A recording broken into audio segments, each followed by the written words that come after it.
மாண்புமிகு பேரவைத் தலைவர் அவர்களே,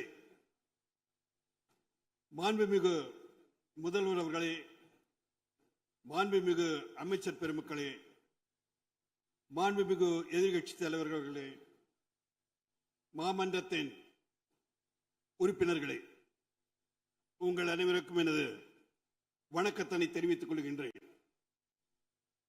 இன்றைய தினம் எல்லோரும் வாழ்த்துக்குரியபடி நமது முதல்வர்களுடைய பிறந்த நாள். அந்த வாழ்த்திலே நீங்கள் எத்தனை பேர் வாழ்த்து கூறினாலும் கூட என்னுடைய வாழ்த்துக்கு சற்று முக்கியத்துவம் இருக்கின்றது என்பதை உங்களுக்கு கூறிக்கொள்ள நான் ஆசைப்படுகின்றேன். ஏனென்றால் அதை தெரியுங்களா? ஏனென்றால் இந்த அவையின் மூத்த உறுப்பினர் நான் தான். ஒரு மூத்த உறுப்பினரின் வாழ்த்துக்கள் நமது முதல்வர்களுக்கு சேரும் பொழுது மிக்க மகிழ்ச்சி அடைகின்றேன் என்பதை மகிழ்ச்சியுடன் தெரிவித்துக் கொள்கின்றேன்.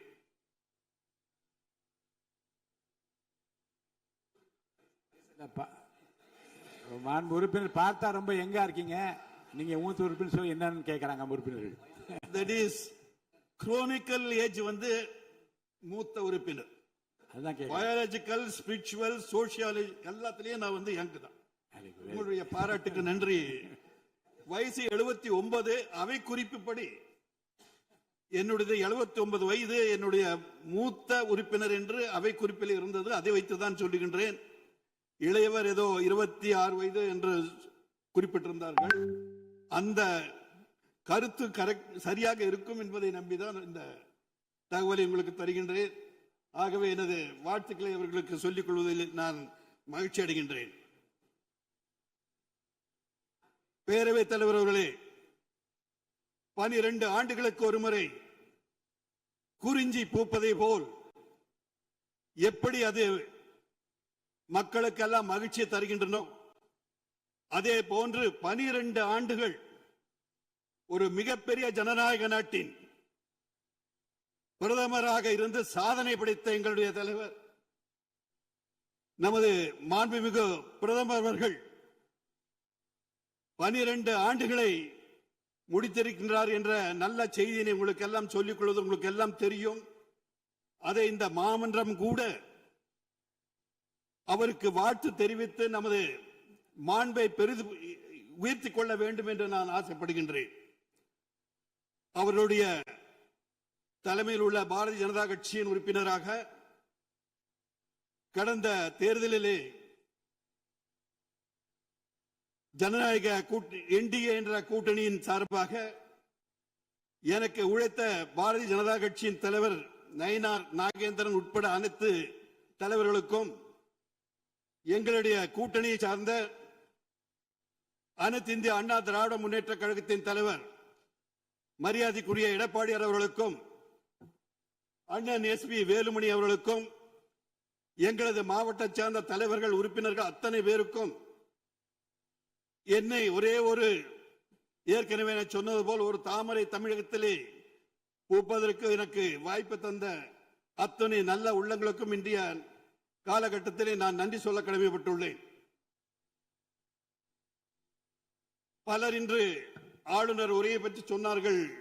பேரவைத் தலைவர் அவர்களே, அவர் is a constitutional head. He acts on the advice of the cabinet. அதனால் எந்த அரசு ஆளுகின்றதோ அவர்கள் தருகின்ற உரையை தான் அவர்கள் படிக்க வேண்டும். அதில் நமது சகோதரிகள் கூட சொன்னார்கள். அதெல்லாம் நான் அது தவறாக சொல்லவில்லை. அதை நாம் அந்த ஆளுநரை நாம் பாராட்ட வேண்டும். அந்த முயற்சி எடுத்ததற்காக நான் பாராட்டிக் கொள்ள நான் ஆசைப்படுகின்றேன். நமது முதல்வர் அவர்கள் அவரும் ஒரு 12 ஆண்டுக்கு முன்பாக தான் அன்றைய காலகட்டத்தில் ஒரு நடிகராக, அன்றைய காலகட்டத்திலே நமது மோடிஜி அவர்களை ஒரு பிரதம மந்திரியாக கோவையிலே சந்தித்ததாக அவர்கள் சொன்னார்கள். 12 ஆண்டுகளுக்கு பின்பு சென்னையிலே, டெல்லியிலே, புதுடில்லியிலே அவர் பிரதமராகவும் நமது முதல்வராகவும் 12 ஆண்டுகளுக்கு பின்பு சந்தித்தது ஒரு ஒரு மகிழ்ச்சியான நிகழ்ச்சியாக நான் கருதுகின்றேன். அன்றைய தினத்திலே அவர்கள் சில முக்கியமான நிதி ஆயோக் என்ற அந்த நிதி கமிஷன் அன்றைய கூட்டத்திலே அவர்கள் 11வது நிதி கமிஷன் கூட்டத்திலே கலந்து கொண்டு சில முக்கியமான தமிழ்நாட்டின் பிரச்சனைகளுக்கெல்லாம் அவர்கள் சொல்லியிருக்கிறார்கள். நமது பிரதமர் அவர்களும் நமது முதல்வர் அவர்கள் சொன்னது போல் அத்தனை பேரும் நாம் அரசியல் செய்கின்றோம் என்றால் மக்களுக்கு சேவை செய்ய வேண்டும் என்ற ஒரே காரணத்திற்காக தான் அரசியலை வந்திருக்கின்றோம். ஆகவே கருத்துகள் ஐடியாலஜி வேறு வேறு இருந்தாலும் கூட நமது தமிழகத்தை நாம் காப்பாற்ற வேண்டும் அந்த எண்ணத்தில் வந்து யாருக்கும் மாறுபட்ட கருத்தே வேண்டியதில்லை. மத்திய அரசும் கூட ஒரு பக்கமாக இருக்கும் என்பது அல்ல. மத்திய அரசு இன்று இருக்கின்ற மோடிஜி அவர்களுடைய தலைமையில் இருக்கின்ற அரசு எல்லா மாநிலத்திற்கும் அவர்களுக்கு உரிய மரியாதையை கொடுத்து அவர்களுக்கு செய்ய வேண்டியது ஏனென்றால் ஒவ்வொரு தடவையும் அவர்கள் இங்கு வரும்பொழுது 5,000 கோடிக்கான திட்டங்களை அவர்கள் கொடுக்கிறார்கள்.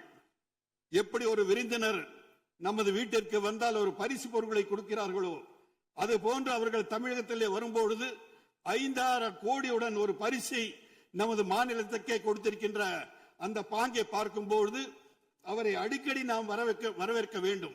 சிவப்பு கம்பளம் விரித்து அவர்களை வரவேற்றால் இன்னும் நிச்சயமாக பல நல்ல திட்டங்களை அவர்கள் நமது தமிழகத்தை கொடுப்பார்கள். அந்த நமது தமிழகத்தின் மீது அத்தனை பற்றுகள் அவர் கொண்டிருக்கிறார்கள் என்பதை நான் கூறிக்கொள்ள ஆசைப்படுகின்றேன். பேரவைத் தலைவர் அவர்களே, இந்த ஆளுநர் உரையில் பல திட்டங்கள் எல்லாம் இருக்கின்றன. எல்லாம் நல்ல திட்டங்கள், நிறைவேற்றப்பட வேண்டிய திட்டங்கள்.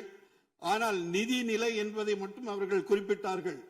நிச்சயமாக நிதி நிலை மோசமாக இருந்தாலும் கூட பல்வேறு பெரிய பெரிய கன்சல்டன்ட் எல்லாம் வச்சு அந்த நிதி ஆதாரத்தை எல்லாம் பெருக்கி நமது மக்களுக்கு நீங்கள் என்னென்ன வாக்குறுதிகளை கொடுத்திருக்கிறீர்களோ, இன்று பயிர் விவசாயிகளுடைய பயிர் கடன் எல்லாம் 75,000 வரை நீங்கள் நீக்க வேண்டும் என்று சொல்லியிருக்கிறீர்கள். ஆனால் ஏற்கனவே வாக்குறுதி நீங்கள் கொடுத்திருப்பது முழுமையாக நீக்கி தருகின்றோம் என்று சொல்லியிருக்கிறீர்கள். அதற்கெல்லாம் நீங்கள் முயற்சி செய்து நிதி ஆதாரத்தை நீங்கள் பெருக்கி விவசாயிகளுக்கு உதவி செய்ய வேண்டும் என்பதை மட்டும் நான் சொல்லிக்கொள்ள நான் ஆசைப்படுகின்றேன். இவர்கள் பலரும் சொன்னார்கள், இணக்கமாக இருக்கின்றார்கள் என்று. ஆளும் கட்சி பாரதிய ஜனதா கட்சியுடன் இருக்கின்றது என்று திராவிட முன்னேற்ற கழகம், திராவிட முன்னேற்ற கழகத்தின் உடன் பாரதிய ஜனதா கட்சி இணக்கமாக இருக்கிறது என்று ஆளுங்கட்சியும் சொல்வதெல்லாம் இதெல்லாம் ஒரு பாசிட்டிவ் ஆட்டிடியூட தான் இருக்கணும். எதுக்கு அது நேர்மறை எண்ணங்களாக நாம் எடுக்காமல் எதிர்மறை எண்ணங்களாக நாம் இணக்கமாக இருப்பதுதான் நல்லது. குளோபல், அதாவது நம்ம வாசுதேவ குடும்பம் என்று நினைக்கின்ற எங்களுடைய கட்சி எல்லோரும் இணைந்து செய்ய வேண்டும், எல்லோரும் எல்லோருக்கும் இருக்கின்ற முறையிலே நாம் செய்ய வேண்டும் என்ற எண்ணத்தை கொண்ட நமது கட்சி. ஆகவே இந்த ஒரு இணக்கமான நீங்கள் செய்ததுதான் நமது வருவாய்த்துறை அமைச்சர் அவர்கள் டெல்லியிலே சென்று அவர்களுடைய நமது பிரதம மந்திரி சந்தித்தார் என்று தெரியவில்லை. 1000 கோடி பேரிடர் நிதியை தந்தார்கள் என்ற ஒரு நல்ல செய்தி எல்லாம் சொன்னார்கள். இணக்கமாக இருப்பது என்றது நியாயமான கோரிக்கைகளுக்கு மத்திய அரசு என்றும் நிலையாக நிற்கும் என்பதை மட்டும் சொல்லிக்கொள்ள ஆசைப்படுகின்றேன். இந்த மேகதாது விவகாரத்திலும் கூட சிலர் எல்லாம் திசை திருப்புகின்ற மாதிரி பேசினார்கள். எந்த காலகட்டத்திலும் ஏற்கனவே சிலர் சொன்னது போல், நமது அமைச்சர் எல்லாம் சொன்னது போல், அந்த சுப்ரீம் கோர்ட் ஆர்டர் எல்லாம் இருக்குது, அதை டீவியேட் பண்ணி எல்லாம் பண்ண முடியாது.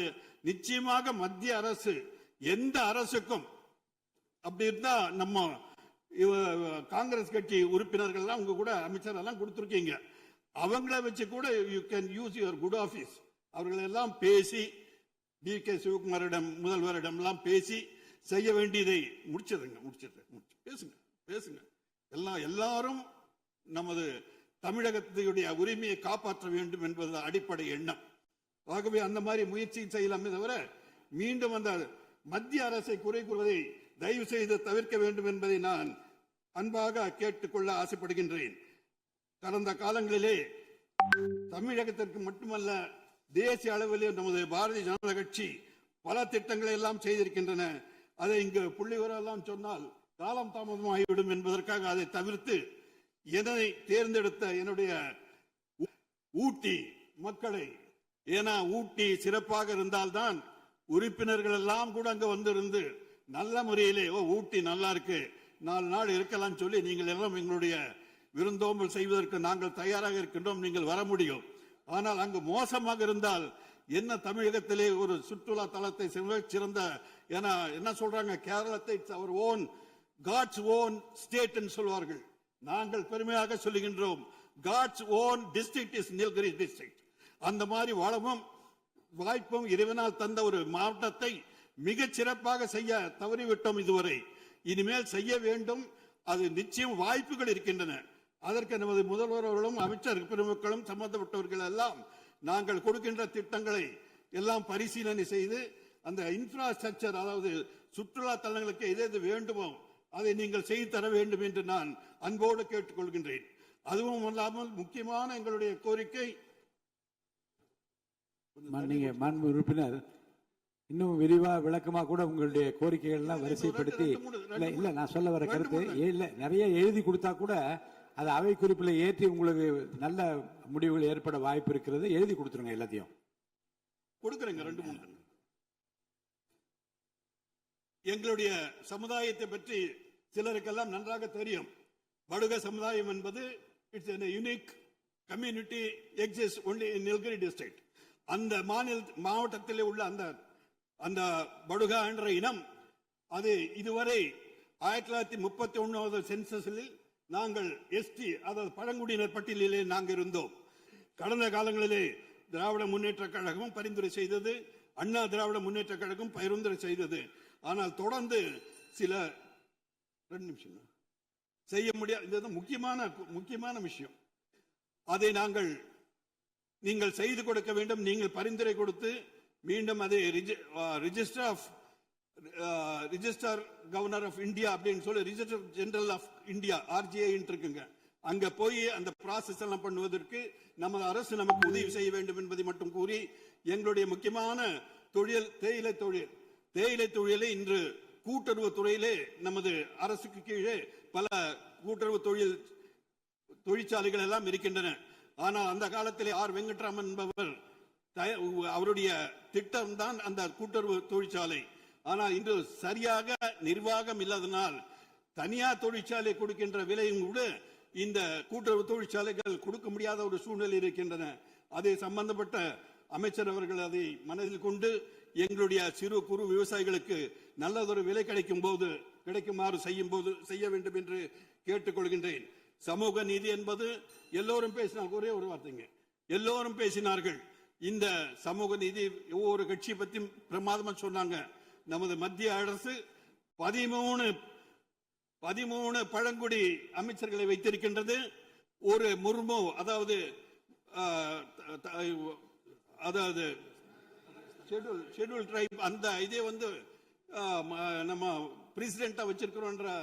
சோசியல் வெல்ஃபேர் அதை நினைக்கின்ற ஒரு கட்சி நமது பாரதிய ஜனதா கட்சி என்பதை சொல்லிக் கொண்டு, இந்த நேரத்தில் எனக்கு இன்னும் என்னுடைய எது தேவைகளோ சகோதரி சொன்னது மாதிரி நானும் எழுதி உங்களுக்கு கொடுத்திருக்கேன் என்று சொல்லி, இந்த வாய்ப்பை தந்த அத்தனை நமது பேரவை தலைவர் அவர்களுக்கு நன்றியினை கூறி, வாழ்க தமிழகம், வாழ்க பாரதம் என்று என உரையை முடிக்கின்றேன். நன்றி, வணக்கம். மாண்புமிகு அமைச்சர்.